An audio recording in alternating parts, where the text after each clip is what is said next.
Okay, so I'm not sure how well you can see it, but there is a trail in the sky that you can kind of see. And I think that's pretty neat because it's time. Here I am in my car because it's like my favorite tradition on this channel, aside, I guess, from CTTs, is if it's a Trails video, aside from Kuro 2's epilogue, that's not a full game. If it is a full Trails game, I gotta be in the car. And even though it's a remake, it is a full-ass game. This was a whole 65 hours. That includes, oh gosh, I played so much of this game on Turbo. Pretty much any time I was traveling, almost any time I was doing overworld combat, and I'd say probably a good 70 to 80% of turn-based combat as well. And this was still 65 hours. Granted, I did almost everything. I can't quite claim 100%. There was like anywhere between 3 to 5 treasure chests I missed. I think I missed a couple recipes, but got all the books, did all the quests. I don't think I was max level, because if I remember correctly, max level is 50. And I think by the end, I was either 48 or 49 with Estelle and Joshua. But doing the vast majority of the game, doing it on turbo mode, still 65 hours. This is a whole ass game, for better or for worse. And the only reason I say for worse is just because of those moments where I'm like, man, I've been here a long time. I'm like in the tournament arc. What do you mean I probably still have another like 10, 15 hours? But I say for better, because it's 65 hours of Estelle and Joshua. And if you know me, and if you know how I feel about the Trail series, you know that's a good thing. And I think that's how I should really start talking about this game, is I need it, since it's a remake, I should give my thoughts on FC. And I will try to do that pretty quickly. Just a brief overview. FC is one of my favorite games of all time. And the sequel, Sky's Second Chapter, or SC, is my favorite game of all time. This is a story that I adore. I love the gameplay. I love the art style and the aesthetic. I think it has one of my favorite soundtracks of any game of all time. But I love the story of Estelle and Joshua Bright. And that's the thing about the remake, is you might think because of that, I'm like, okay, I'm a stickler for this. This is one of my favorite games of all time. The sequel is my favorite game. If you do a single thing different, I'm gonna hate it. But no, I was more just like, look, this is something I already love, just more or less with a fresh coat of paint. I'm heavily, heavily biased in your favor. As long as you don't do anything to mess it up, we're not going to have a problem. And for the most part, I would say, yeah, they don't do anything to mess it up. There are some things I don't care for. First and foremost, there's no treasure chest quotes.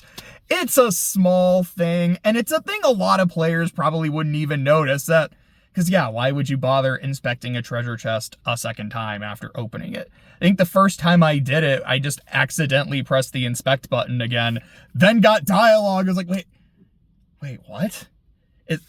Has this been happening the whole game? Because I don't remember when I first noticed it. I was like, wait a second, hold on. And it's just something I loved throughout that trilogy. And then shout out to Crossbell for continuing that. And it's one of those things where it being gone does not detract from the experience. It does not detract from the story. But there's that little bit of charm. I mean, there's a lot of chess, so it's a lot of charm, but it's just this bit of charm that gets lost. And while the story is the same, and I still cried at the end because I think the story is fantastic, the script is different, and there are some bits of charm that are missing from it. I still like the story. I still like the script. I still like Estelle. But there are moments, and I'm about to name one in particular because it stood out to me immediately because it's one of my favorite lines from the original game, where I went, huh. Estelle feels toned down a bit. Like in the original game, she's very aggro. She is very much a tomboy. She's a meathead. And there's moments playing this, the remake where those meathead aggro tendencies are still there, but there's times where they feel kind of toned down or smoothed out. And I've heard people describe original Estelle as a tsundere. I'm like, no, she's just very unga bunga. But there's times in this game where I'm like, no, she kind of is. Like it feels like more of a combination between that and the meathead unga bunga tendencies. But the scene, it's literally the opening scene in the game where Cassius comes home holding Joshua. And in the remake, Estelle's response is like, oh, like, is that a boy? And then like takes a look at him. It's like kind of a nothing reaction. Like there's nothing unique about it. It's just oh, I see a thing and I'm acknowledging it. In the original, her reaction is, why is my present a boy? And she's like really angry and upset about it. And it left such an early impression. Like I remember I played FC after Cold Steel 1 and 2. And after the first scene, I remember talking to my friend. I was like, dude, I think in maybe 5 minutes, Estelle has shown more character than Reen has in 2 games. And I say that as someone who likes Reen. Don't get me wrong. I love Reen and like Cold Steel 3 and 4 in particular, and Reverie. I haven't played Kai yet. But I'm like, man, Estelle endeared me a lot quicker than Reen did. And some of those moments I feel like are toned down, if not kind of outright lost in this version of the script. But I still like her character. That being said, if the ultra-violence line is not in the SC make, I'm gonna be upset, because that is my absolute favorite line of hers in the entire series. Oh man, I will be heartbroken if it's gone. But getting into the like other things in the remake, while I love the original aesthetic, I love the sprite work. I do think the 3D models look good. I like a lot of the animation for the crafts in particular. Like it just makes combat feel a little bit more like alive and dynamic. I think that's super neat. I think some of the cutscene animations also look really good. There's a fight in the sequel that I'm particularly looking forward to. But the voice acting overall, I think, is kind of hit and miss. And it's not like, oh man, these actors were good and these actors were bad. It was just, there were some line deliveries where I'm like, I don't know, that one sounds like a little off to me. But then that same character will give another line later where I'm like, that was a fantastic, flawless performance. A couple moments that stand out to me in particular. The last scene with Professor Alba, where I'm trying to keep this relatively spoiler-free, at least for no, fuck it. Yo, it's a remake of a game that came out, what, like 20 years ago? Full spoilers. 5, 4, 3, 2, 1. Spoilers are live. That ding-dang scene with Weissman and Joshua at the end of the game. Weissman's voice acting gave me chills. I was like, oh, he's doing a really good job. Oh, I just hate him so much. He's killing it, and I can't wait to kill him in this remake, man. Ah! And another scene is Estelle and Joshua at the clock tower. It's like it's the start of the Bows chapter, but when you're still in Roland. And Estelle is telling Joshua about that last moment with her mom and how like her mom held her and all of that. And I don't remember exactly what Joshua's line is, but it's something along the lines of, I will never understand the depth of your sorrow, but I will always be here to listen. if you ever need a shoulder to cry on, or I think it's a shoulder to lean on, you'll always have mine. And both Estelle and Joshua's acting in that scene was just like absolutely fantastic. I was almost tearing up a bit, and part of it was, this is such a beautiful scene. Like, I don't remember just how like poetic Joshua's line was here. Like, wow, I felt that. Part of it was also Estelle talking about her mom reminds me of that one scene in the next game where it's that scene where Estelle plays the harmonica. I am going to sob when I get to that in the remake, and just being reminded of it in that moment, I'm like, I'm almost crying already. Oh man, this is gonna be fantastic. So, like, well, I do think the voice acting overall, like, it can be kind of hit or miss.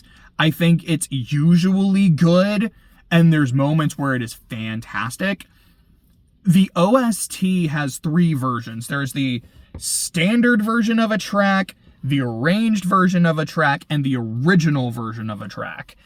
And I kind of flipped between all 3 of them as I played the game. I think I heard all 3 versions of Silver Will. I know I heard all 3 versions of Sealed Light and Hollow Land. And overall, I liked all 3 versions. Essentially, it was like, here's our rearrangement. Here's our... I don't even know how to say it. I like the arranged versions, in particular, I would notice more like violins. So it's almost like, here's our rearrangement. Here's the violin heavy version. I don't know, maybe it's like, here's the super arranged versions, but they're not always like rocking out. And then here's like the version from FC. And yeah, like, what do you know? Hearing one of my favorite soundtracks again was fantastic. Hearing alternate takes on songs I really like was really neat. I'm glad I have the option to switch between them. Man, I can't wait to hear like Faithful Confrontation or Looking Up at the Sky or any of the themes on the Liber arc in the next game. Oh man, I am excited. Sorry, just also trying to look at my notes, see if there's other stuff I want to mention.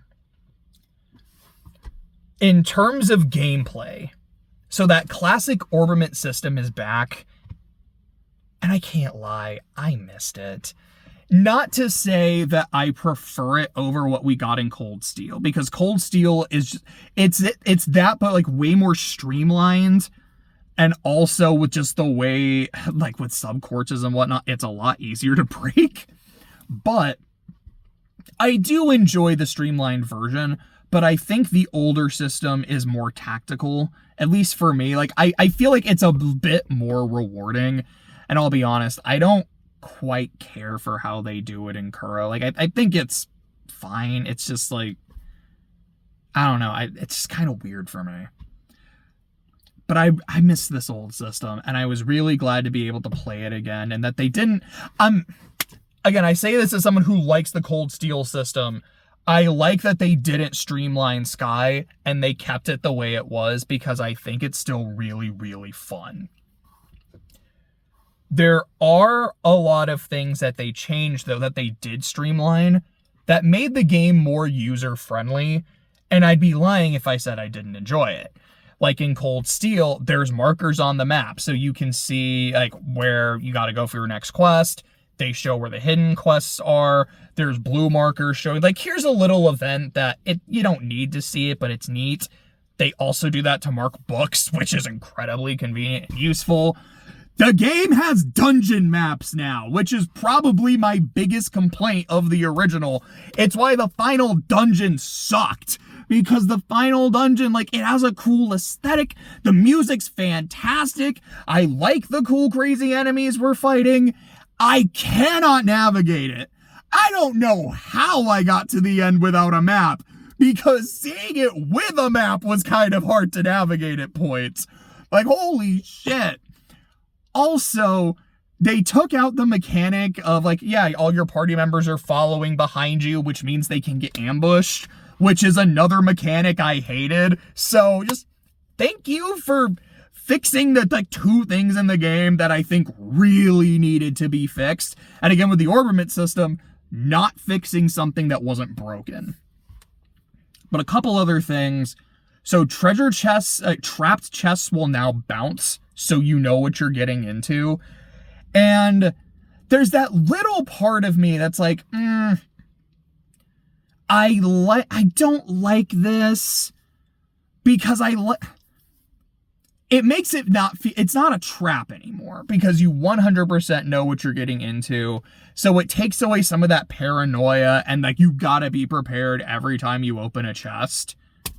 Also, I'd be lying though if I said I didn't appreciate it, because yeah, it's nice to know that I can open this chest safely, there's no problems. I can open this one safely, there's no problems. Okay, this one might have some problems. Let me save. Let me make sure I'm healed up. Let me make sure I've got EP. Maybe I should grind a little CB before I do it. Okay, am I good? Good. Let's go. Like, yeah, there's that little purist part of my brain, but then there's the part of me that's like, look, dude, I've been playing this game I played 65 hours. Anything you can do to make this a little easier, I'm probably going to take it and appreciate it. Let's see. What are some of the other things that I noted? I mean, I guess just the action combat and oh, right, the fucking reward system. Okay, so a few other things. They took the thing from Kuro, and was this in Cold Steel? I think it's in Reverie. So Reverie might have been the first game to introduce it, where the game has like an in-game achievement system where it's like, hey, you did this much of a thing. Here's an item, or like, you did this much of a thing. Here's a quartz, or like, here's a costume, things like that. And it's just a way of getting like goodies sometimes before you should. But given how hard some of these fights can be, also kind of exactly when you need it. Because one thing I did notice though is, even if you've met the requirement for one of these achievements, sometimes they won't give it to you until the next chapter. So it's not just, okay, you can get like absolutely crazy shit in the first chapter. It's, you can get some good stuff, but there is a limit to how much they will give you at a time. So it does feel intentional and not necessarily game breaking, and I do appreciate that. The action combat, to me, it's a lot like how it is in Kuro, where it's fun, but after a while, it's kind of mindless, but it's also just really efficient. Just, all right, let me beat up enemies for a bit. Now enter turn-based, but because I did, now I get like a little move where I can attack everybody. Okay, now let's just clean up. But what I realized at one point, I realized this really early because I wanted to test it. Like, can I start action combat, leave, action combat, go into turn-based, leave, and then go back into turn-based? And if I do, does their health reset? Like, if I'm in turn-based and leave, does everything reset, or do they stay? Oh, they stay. So a great way to thin out hordes that I found is just action combat for a while, enter, use a burst, maybe use some crafts or some spells, and okay, now I'm gonna leave, and rinse and repeat.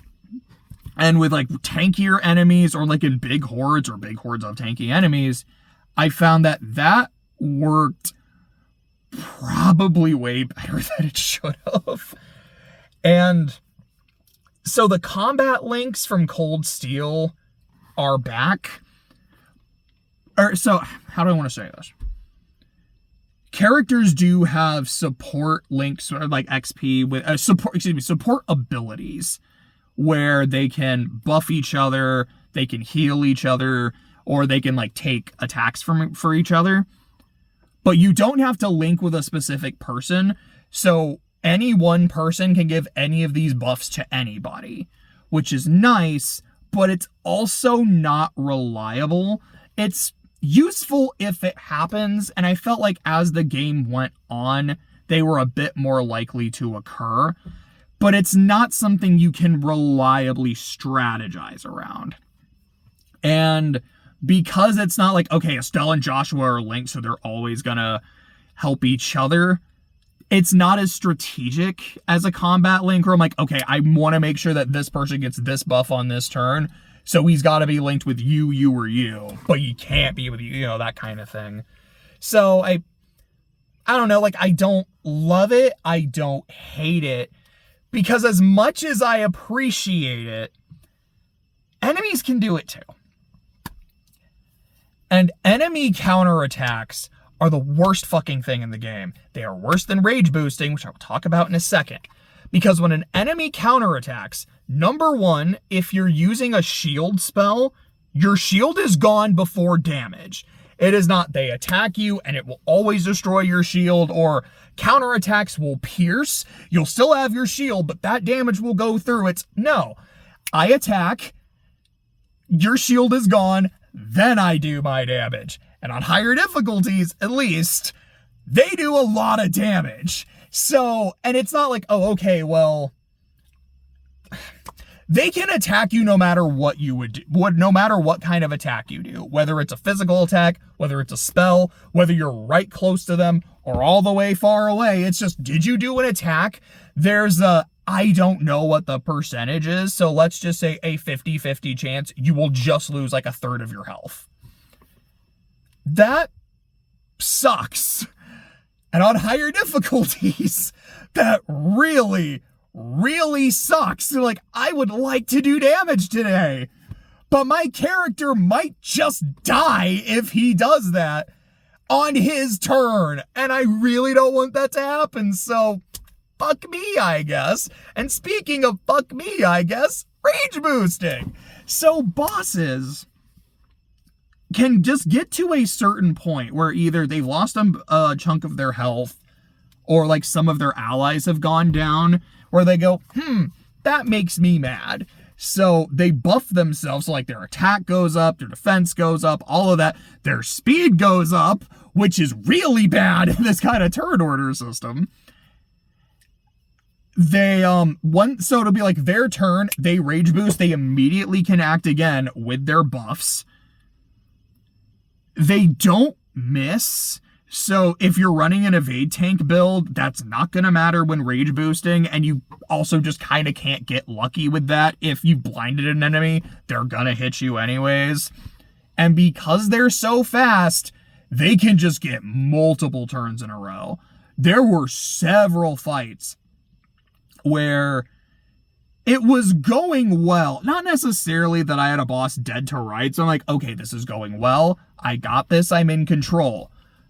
Rage boost, several turns, I just never got to go again. There are also times like a boss would rage boost, have their turns. Okay, now they're done. They literally just rage boosted again. And there was nothing I could do about it. This sucks. I do not like this mechanic.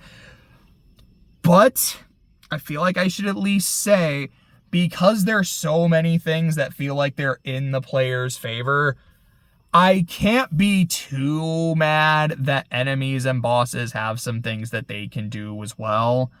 But just like, it can be a lot.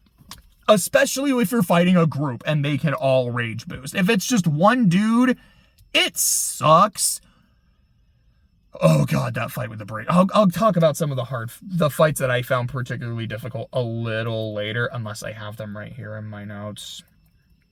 I don't have them right here in my notes. I do have them a little bit later. But there's a handful. But having replayed, I guess not technically replayed, having played this version of the game, which is my second go-around in Sky FC, with the exception of Kai, like the entire rest of the series under my belt, I now understand how to play a Trails game. So I kind of want to reevaluate the Sky cast in terms of combat. Estelle, for me, started off as, jack of all, master of none, not great. And I had her do different things. Like early on, I was like, I don't know, maybe it'd be fun to have Estelle like specialize in arts. And she was fine. And later on, I was like, okay, I'm kind of making Estelle more of a tank. And she's doing it fine. But on higher difficulties, it just kind of doesn't matter because you take so much damage. And by the end of the game, she was just an unga bunga god. Her attack was higher than Agate's. Like, she and Joshua both had their ultimate weapons. What did she have? I think it was like Tiger Eye plus and a Red Sphere plus. Agate had 2 Red Sphere pluses. Like, I'm giving Estelle like a bit more stuff than I'm giving to Agate, but like, look, she's my favorite character. I'm gonna play favorites a bit, and then just loading her up on courts that are like, okay, like strength plus 30%, plus 30, plus 25. So she was just a monster.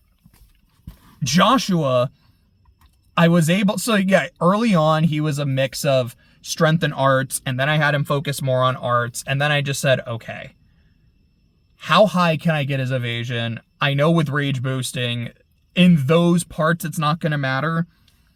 Can I get him to 100%? Oh, I can. So Joshua wasn't doing a lot of damage by the end of the game, but 100% evasion, really fast. So he did a lot of healing, some damage. Like, mid-game, he was like kind of a monster just using White Gehenna. I mean, he had it, I think, in bows, so he was using a pretty early game too. But by the mid of the game, it was like, or excuse me, by the end game, it was healing and like Clock Up EX. Because Clock Up EX now isn't just, okay, you're going to get a big speed boost for longer. It's acceleration plus big speed boost. We're going to talk about that in a bit. Shara, I think, is fine. I believe it's Heaven's Kiss is the name of her acceleration craft. Incredibly useful. Absolutely loved it. In terms of the characters who feel like they're more dedicated casters, I think she's the worst of the 3, specifically because, well, number 1, I don't think, like, wind orbaments, or excuse me, wind quartzes are as good. Like, evasion, like, with Joshua, it's great, and, like, ADF is good, but compared to Chloe, who could just put, like, mind quartzes in there, or Olivier, who can put, like, EP quartzes in there, I don't think that's as useful. And because it's not one line, you do have to get more creative about how you want to build your spells. Or I guess, like, yeah, like how you want to set up your orbament. That being said, because she specializes in wind, that helps you, it kind of encourages you to get Sylphin Wing, which is possibly the best spell in the game. I'd probably say Clock Up EX. From my, it honestly is one of those. And in terms of damage, like White Gehenna or Diamond Dust, I think what is like Volcanic Rays is the highest rated or does more damage, but it's a spell that I had to go out of my way to get, rather than Gehenna or Diamond Dust, which I was just able to build a character the way I wanted and still have access to something really strong. But Sylphin Wing's like, okay, everybody, you're gonna get Foresight, your arts are gonna go up. I think there was something else too. I don't know if it also increased like movement or something. Like, this is really helpful, and it's how I got through the Capua fight at the end of Bows, because that fight, until I like reshuffled my ornament and got Sylphin Wing, the rage boosting like just did not let me get through it. Olivier, he is a monster. He is way faster than I was expecting him to be. He is way tankier than I was expecting him to be, at least that I remembered, while still being a really strong caster. I removed him from my final party because I was like, all right, I want to make sure I have a caster. It's gonna be him or Chloe.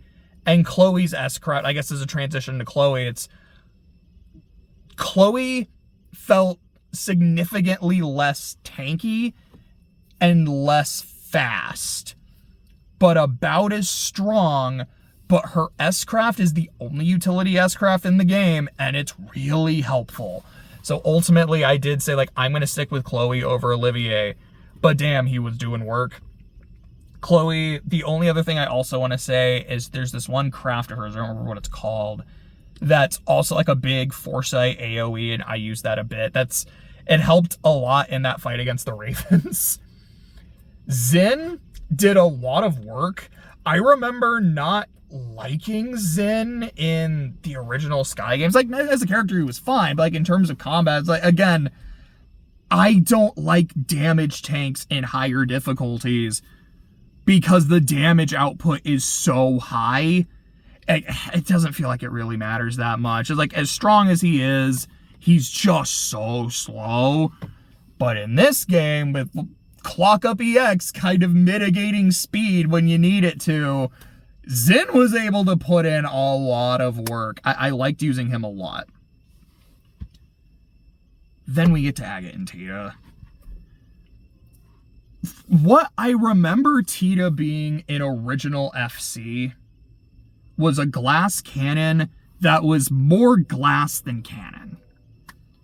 Here, with Lone Blade, that I don't remember being in the original game, and maybe it was and I just didn't use it. But Lone Blade is a quartz that you will do more damage the lower your health is, like to a certain cap. So with this quartz, I was able to weaponize the glass part of her being a glass cannon, which made the cannon more cannon. So when I first got Tita, which I had done a lot of exploring at that point already, so by the time I got her, I already had a weapon for her, and so I was able to like make her a monster. So that plus Lone Blade, like, she was cooking. Any fight I had with her in Zeiss was a joke. Like, when I fought the giant penguin, it was a joke. When I had to do the fight in the tower against the 3 guards with no Tita, significantly more difficult. But alas, Agate. You want to talk about weaponizing Lone Blade? Agate got a substantial buff, and I don't know if this is something that he had in Cold Steel and Reverie. He might have. I don't remember using him like a whole lot in those games because he's like a side character. But in the original game, so what Wild Rage does is you sacrifice a percentage of your health in exchange for getting CP. If Agate was below that threshold of health, he could still use Wild Rage. He would just die if he did it, which admittedly, really funny. And it's just one of those things for me where I'm like, it's kind of a tradition in like every Trails game where that's an ability to do it. Always you got to do it at least once with Agate. Got to do it at least once with Randy. You can't do it with Ash because that's not really how his works from what I remember. And I honestly don't remember using Aaron's as much. Because if I remember correctly, it's like, yeah, you're sacrificing health to get more aggro. I don't remember if it boosted his evasion as well. I don't think it did. It was more of just aggro to me. Hopefully my evasion is high enough that, it'll work. And it's like, I don't know, this doesn't feel as useful. But now, Agate got a substantial buff where no matter what HP he's at, he won't die. He will just go down to 1. He will always get the CP boost. Meaning, even if he's at 1 health, he can still Wild Rage, not lose any health, but still get his CP up. That's really nice. You can't kill yourself. Good thing. Number 2, if you have Lone Blade, something where you do more damage the lower your health is at, and you have a character that can put himself at the minimum amount of health and still get a resource out of it, you can see how that could spiral. So, you can mitigate Agate's speed, which I was able to get high enough to still be manageable with Clock Up EX. So he can just accelerate. And you know what he's going to do? He's just going to Wild Rage. And there's a pretty high chance that when he Wild Rages, he will just go again. Not always. Sometimes he'll go a little bit further in the turn order, but it's the kind of move that doesn't have a lot of delay. So what does Agate like to do? Wild Rage and S-Craft. Oh, what do you know? S-Craft has a big delay. You know what doesn't care? When Joshua goes with his gajillion turns because he's so fast and just clock up EX on Agate. And what's Agate gonna do? Well, he just has crafted, so he's gonna Wild Rage, get that CP up, and then next time he goes, he's gonna do the same thing. Now he's got enough for an S-Craft. The final boss, I think, had like 4 turns where it attacked me. It had a couple more where it was broken and couldn't do anything. It attacked me 4 times. I think it attacked me thrice. Because it attacked everybody with 1 attack. And then it, I think, just went for Joshua and did a lot of damage. But didn't kill him. He survived it. And then went for Agate. And Joshua blocked it. And didn't take a lot of damage. Between Estelle and all the damage she could do, Agate and all like his just DPS, Joshua making sure that Estelle and Agate were getting turns, and Chloe every now and then saying, I'm also here too, and I can do a lot of damage with my arts, or I can also give Estelle and Agate turns. The final dungeon was a breeze. It was kind of a joke, and I'm a little torn on that. There's a part of me that's like, man, after all the shit that Nightmare put me through, I'm glad that I was able to just kind of cakewalk through the end because I was able to build a team. I kind of wish it was a little more difficult though, especially because I remember how hard the final boss was in FC. And again, that might have just been my inexperience playing Trails games. I was like, this thing's really hard. So that cutscene at the end where everyone's like, man, this thing is strong. This thing is tough. I don't know. And then Cassius shows up and it's like, let Papa take care of this for a moment. I'm like, that feels earned.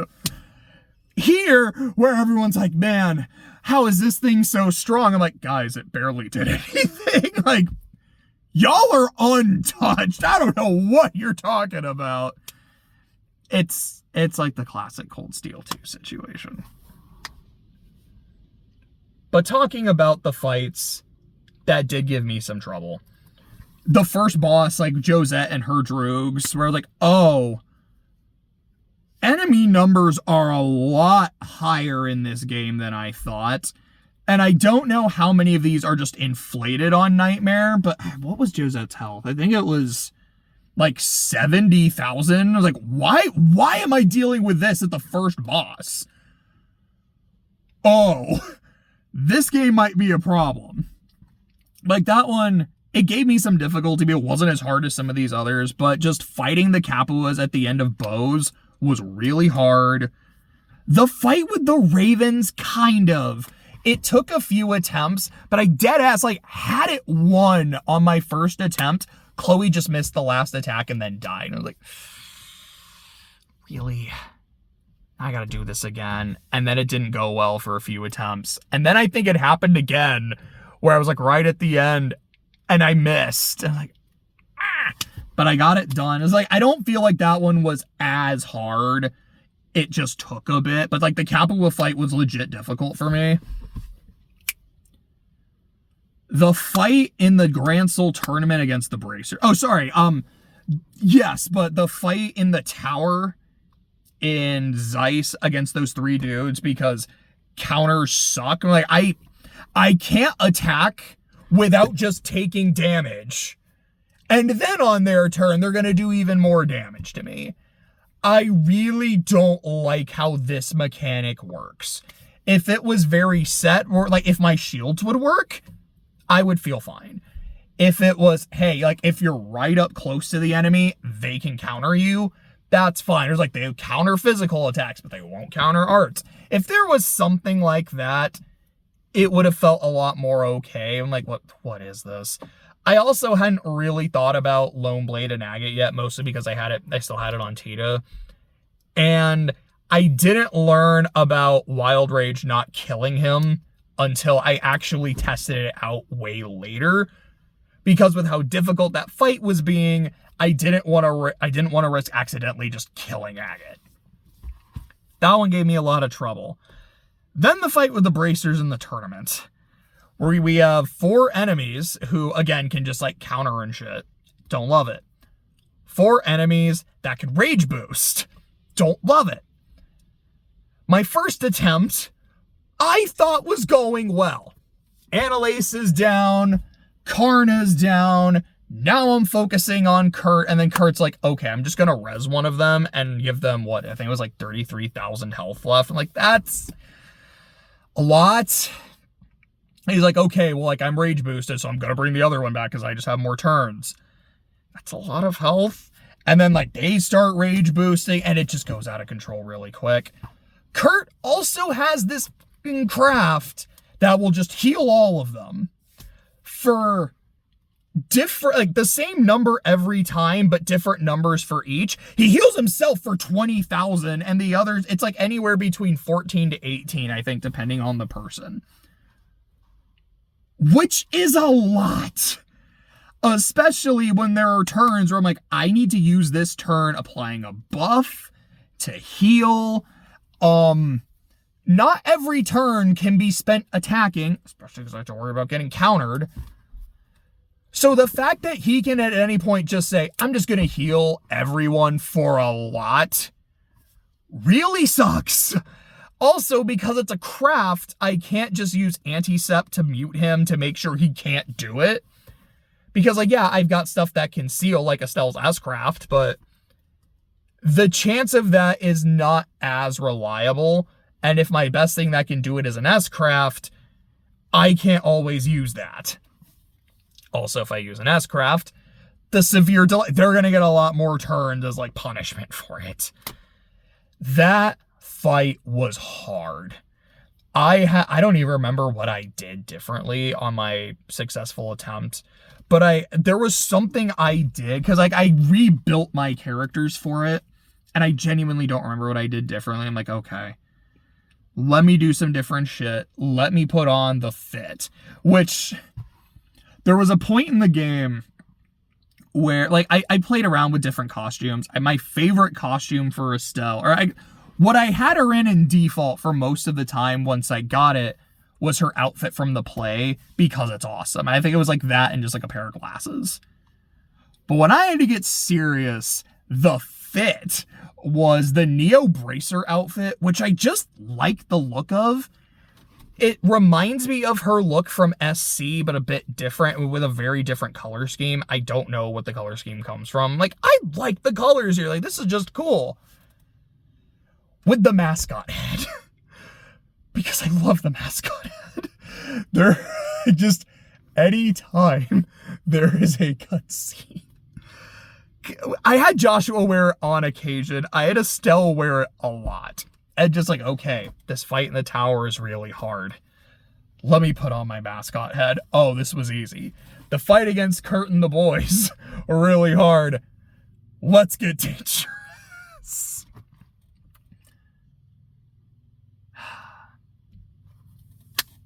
My favorite fight in the game, though, is still the fight with Luve. Beat him on my first try. Cannot say it about any of those other fights I discussed. That being said, that does not feel like I beat it on my first try. This fight was easy. It wasn't a problem. Oh boy. That took a lot of strategy, a lot of luck, and a lot of Zerums. I think I used like 5, maybe 6. Thank you, reward system, for giving me a lot of Zerums throughout the game. It was not easy, but I did it. It felt rewarding to beat him. It felt really rewarding to beat him on Nightmare. And like, yeah, this felt like the final boss in terms of the challenge. After that, and that's kind of another reason where I'm like, I don't mind the rest of the game being a bit of a cakewalk after that, because here was the climax fight. It's the one I was really looking forward to and really dreading, aside from the final boss, because I did not think I was going to clear the final boss as easily as I did. Luve, though, he did not let me get away with my hubris. Oh boy, it was fantastic. So, just my overall thoughts on each chapter. having more or less experienced them twice now. Roland, I think, is fine. I think it's a fun, likable prologue. It does a good job of establishing Estelle and Joshua in the world they live in. It does a really good job in hindsight of establishing one of the main themes of not just the game, but the series as a whole, which is just like how deceiving a first impression can be, or that people are often not who they seem, because that's what you get in Josette by the end. And you're like, yeah, there's several characters here who you get that with. Joshua, Weissman, Cassius. And throughout the series, you're going to get that a lot of that as well. Bose, I think, is really solid. It introduces Olivier as one of my favorite characters in the series. Another character who that theme applies to. I like the politicking between the mayor, the guild, and the army. I think it's really fun. There's a couple parts that almost made me cry. I talked about one earlier, which is Estelle in the clock tower. The other scene, it's not even a scene, it's just a moment. And again, it's because in hindsight and with the second game in mind, but it's when I went to Ravenue Village and I visited the grave.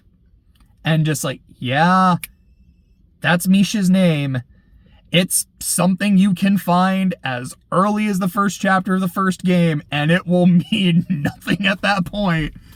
But in hindsight, that one hurt. That hurt a lot. Ruan, I think it is just my favorite chapter in the game. It has an I don't think I can argue it's my favorite chapter in the series, mostly because of all the stuff in the second game. I don't know, sorry. Let me get another drink of water.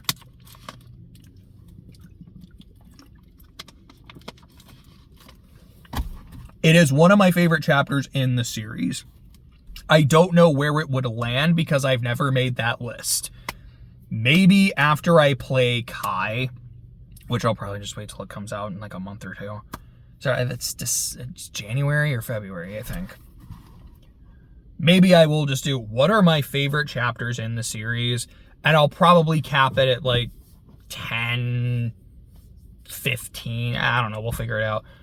Maybe, how many games are there at this point? Like 13? I might do like, what's my favorite chapter in every game? Or like, okay, there's like 15 mainline games, however many there. Okay, let me count. Sky, Crossbell, Cold Steel, Reverie, and then 3 Kuro games, including Guy. So it would be 13. So I might do, here's my favorite 13 chapters. It does not have to be one per game. Sorry, whatever game gets shafted, but like, we'll figure it out. Might do something like that, we'll see. But I feel like it would probably be on there. I think it would be the representation, a representative from this game. I love the play. I think it's just my exact kind of niche. Like, here's some cool, like, Shakespearean stuff. It's some history. Just seeing the characters interact in this other setting. Like, seeing the duel, like, fully acted and shit. Like, this is super neat. I just love it. The development of Estelle's relationship with Joshua, I think, is really good. It's really important for their story and for this arc. And this is really where it starts. I think Chloe is great. It's the first time you meet Blue Blanc, even though you don't technically meet him. It's your first introduction to him. I gotta give it some points for that. I really like the plot of the chapter. Just like, okay, what happened to the orphanage? Who's responsible for it? Finding out all the shit with the mayor. I think it's great. It introduces the Duke, and like, he's so punchable, but he's so funny. Like, I also have to give it credit for introducing this dude. The scene at the end with Joshua and the mayor, which I will say, like, I think it's done well here. I do prefer it in the original game, but just when he snaps and starts threatening him, and it's not just like a, yeah, like, I'll destroy you. Like, you can feel the venom in his tone. Like, this is not an empty or idle threat. It reminds me of a scene from Reverie where Ren is talking to Novartis about her family. She's like, no, like, I know what you're doing is fake. It's bullshit. Like, I've actually met the Hayworths again. They're pretty cool. They're not the people I thought they were. We're actually working through some stuff. Like, oh, isn't that wonderful? I'm so happy for you, Ren.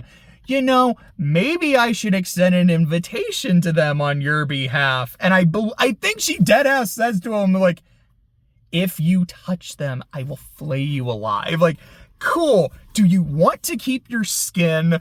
And he's like, I know that's not an empty threat from you.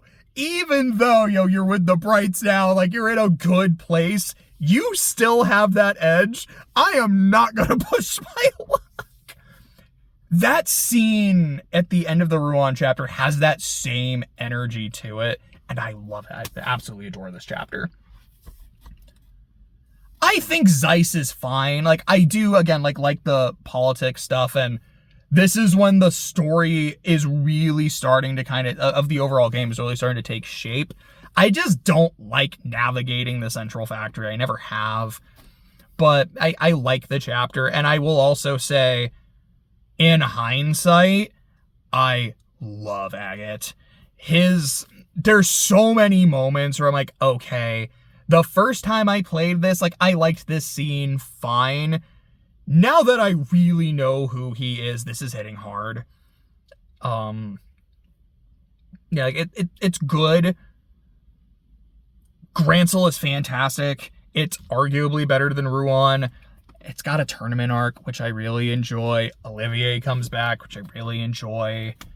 The Louvet fight is incredible. Just the whole climax, and then the final dungeon after. There's a lot of good shit. Plus, it has the ending. I love the ending of this game. Like I said, it made me cry the first time. It made me cry here the second time. Grancel is just chef's kiss.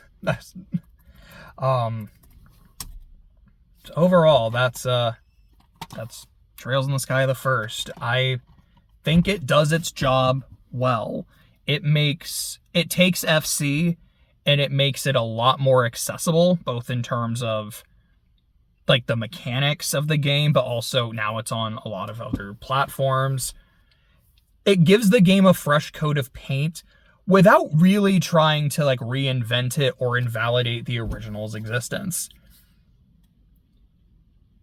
Most importantly to me, while I'm glad the game gave me a genuine challenge, like even though I complained a lot about it, I like that Nightmare had some real teeth to it.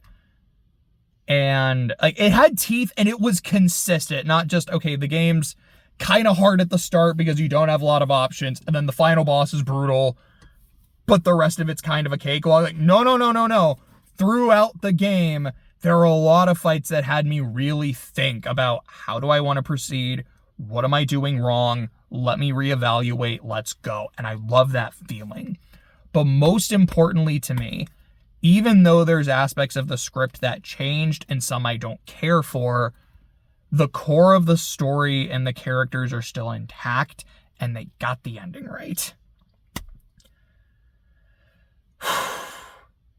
I am terrified of the trials and the tribulations that await me in Nightmare for the SC make.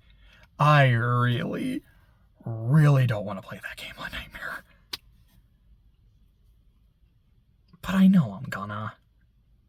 And I know it's gonna be like 200 hours by the time it's done. But I feel like if the quality of this remake is anything to go by, the SC remake is gonna be worth it. So, yeah. I think that's it.